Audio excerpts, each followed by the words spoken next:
من ملعب 5 جويلية.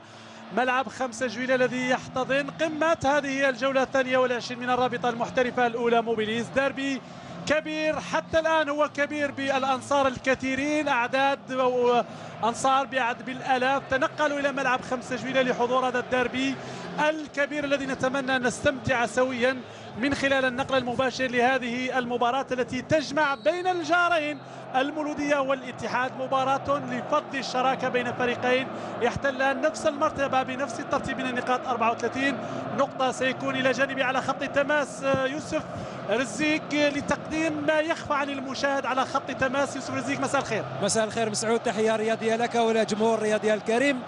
أجواء خيالية ورائعة وعالمية، وسأنقل كل كبيرة وصغيرة خلال هذه المباراة، وهي أجواء حقيقية هنا بملعب 5 جويلية. إلى جانبي وبخصوص الجانب الفني والتقني للمباراة دريس غيموز، مرحبا، أهلا وسهلا بك.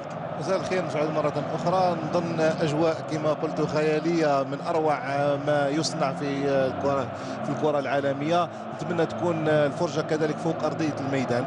الزملاء التقنيين بقيادة المخرج هيكل قاسمي يقدمون لنا هذه الصور الجميلة مباشرة من ملعب 5 جويلية. قلت الديربي وفى بوعوده من خلال الصور، يعني يمكن أن نتابعها دون تعليق لأنها صور تعلق عن نفسها بذاتها.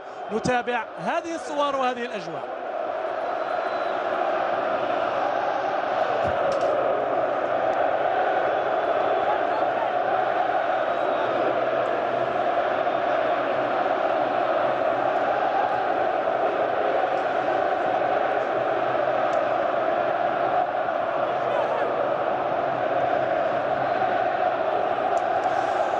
إذن صور جميلة فوق مدرجات ملعب 5 جويلية. نتمنى قلت أن تكتمل هذه الصور من خلال المباراة، من خلال أداء الفريقين، ونستعرض